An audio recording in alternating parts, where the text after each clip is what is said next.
Dans une entreprise, c'est très important de mettre des plans en place pour que quand vous êtes impacté sur le plan, comment dirais-je, technique, administratif, opérationnel, pour que vous puissiez recouvrir ou bien gérer ces situations.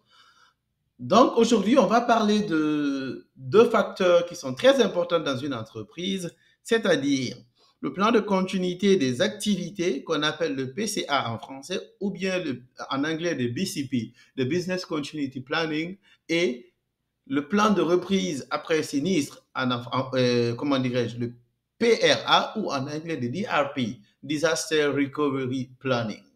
C'est très important, comme je disais, dans une entreprise, si vous n'avez pas ces deux-là en place, quand vous êtes impacté, par exemple, il y a un grand incident où il y a des désastres là où vous travaillez, vos serveurs ne fonctionnent plus, alors le business ne pourra plus fonctionner et c'est très critique. Et par exemple, quand vous avez des gens qui travaillent, des gens qui sont malades, il faut avoir un place pour remédier à ces cas de problème. Donc, c'est pourquoi il faut mettre ce genre de plan dans une entreprise pour être plus proactif et même réactif en cas de danger. Donc, aujourd'hui, on va parler de ces deux-là, le PCA et le PRA. D'abord, on va commencer par ce qu'on appelle le plan de continuité des activités ou le BCP, le Business Continuity Planning. Le PCA est un plan qui est basé sur le business et la mission de votre entreprise. Qu'est-ce que cela veut dire? C'est-à-dire que c'est un plan qu'on met en place pour faire de sorte que s'il y a des éventualités qui impactent comment dirais-je, impactent notre entreprise sur le plan, comment dirais-je, négatif, nous devrons penser à ces éventualités-là avant même que nous soyons impactés ou quand nous sommes impactés pour être déjà prêts. Et c'est un plan qui est, en fait, comme on dit en anglais, business and mission focus. C'est basé ici sur la mission et le business de notre entreprise. C'est un exemple. Quand, par exemple, vous êtes une entreprise e-commerce, vous vendez des appareils sur Internet. Votre business ici, c'est vendre des appareils sur Internet. Et votre mission ici, c'est faire de sorte que chaque jour, vous puissiez vendre des appareils sur Internet. Et si, par exemple, les gens qui travaillent pour vous, euh, pour des raisons, ne travaillent plus, le business ne va plus fonctionner. Si, par exemple, ils ne reçoivent pas leur salaire, ils vont plus travailler. N'est-ce pas? Donc, ce sont des exemples qui peuvent impacter votre business. Et dans le business aussi, le business est lié à beaucoup de facteurs où vous prenez les produits, qui doivent vendre, les liens, les connexions entre le business et vos partenaires et tout ça. Donc, il faut penser à tous les facteurs qui font que le business fonctionne. Donc, le BCP ici ou bien le PCA, ici, vous aide à mettre un plan en place pour penser à des éventualités qui peuvent impacter tout ce qui est lié, et comment dirais-je, à votre business et votre mission. Pour que, en cas de problème, que vous puissiez remonter ces problèmes-là. Et c'est un plan à long terme. C'est-à-dire que vous pouvez dire que, OK, on veut mettre un plan pour protéger notre mission ou notre business pour 5 ans. C'est-à-dire que on sait que les 5 années à venir, on veut exister. Donc, pour ça, qu'est-ce qu'il faut? On a, par exemple, on prend des appareils chez un fournisseur et si le fournisseur n'est pas là-bas, et si on ne peut pas contacter le fournisseur, est-ce qu'il y a un autre moyen alternatif de le contacter?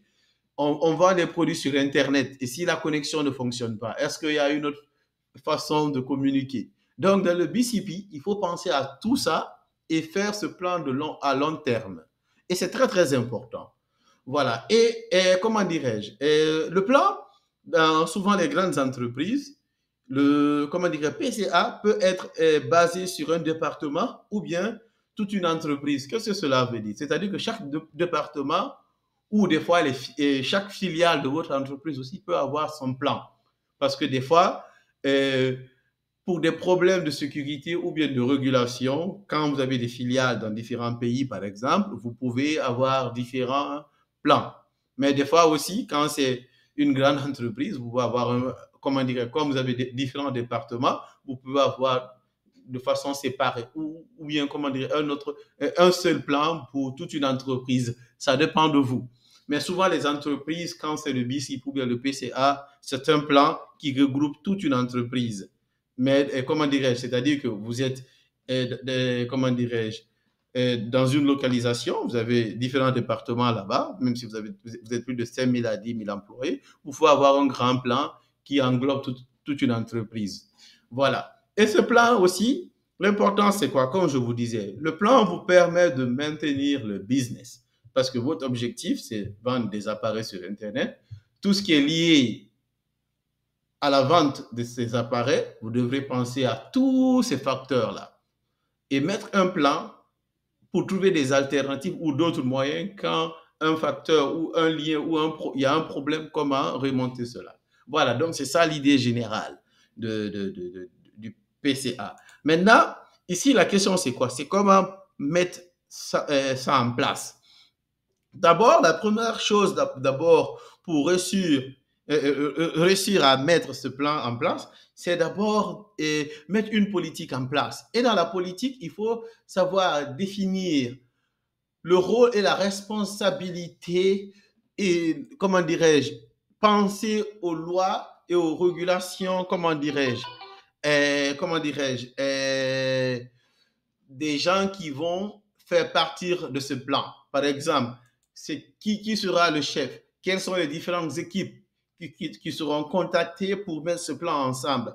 Quel est votre objectif dans ce plan? Les lois et les régulations que vous devrez respecter, parce que chaque pays a des lois et des régulations à respecter quand vous voulez mettre un plan de continuité des activités. Donc, il faut toujours penser à ça.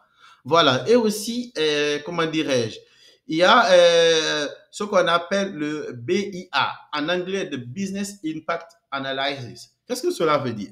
Cela ici nous permet de penser à tous les points critiques de notre entreprise, les vulnérabilités liées à ces points critiques, les menaces et les risques. Qu'est-ce que cela veut dire, les points critiques? Ici, les points critiques, par exemple, comme je vous disais, vous êtes une entreprise e-commerce, vous vendez des appareils sur le net, vous avez une connexion, par exemple, un contrat avec une entreprise qui doit vous fournir la connexion à 95%, 99%.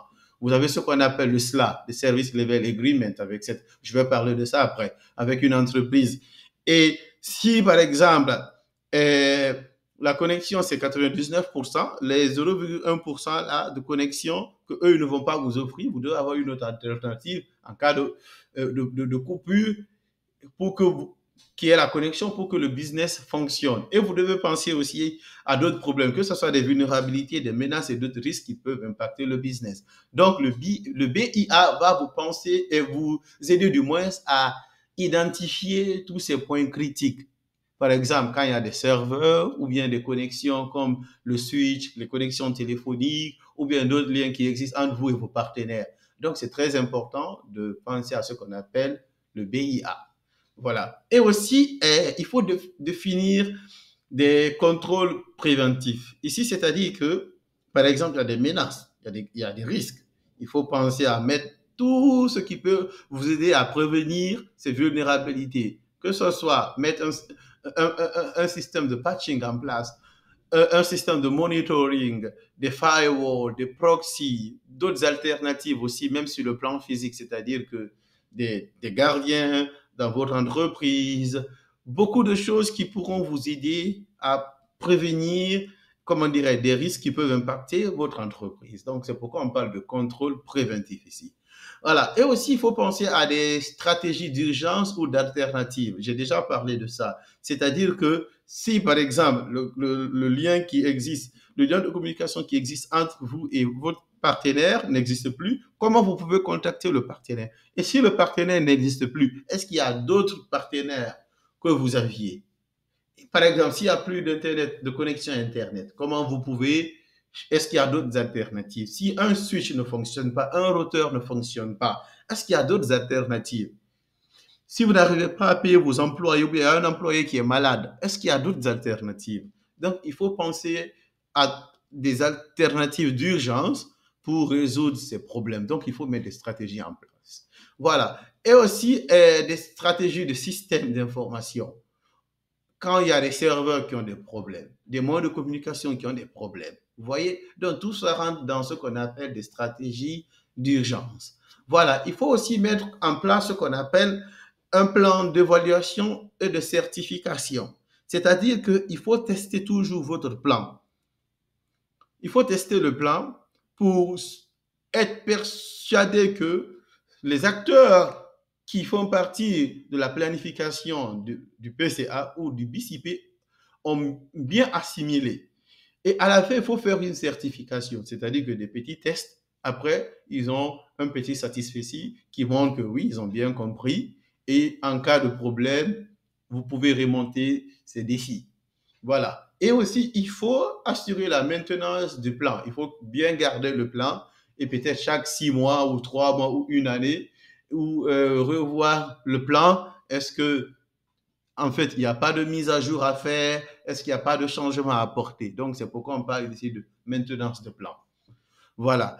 Après cela, on va parler de, comment dirais-je, de certains, comment dirais-je, critères qui vont nous amener à mettre le VCP ou bien le PCA en place. Il y a ce qu'on appelle acceptable downtime ou bien le temps d'arrêt.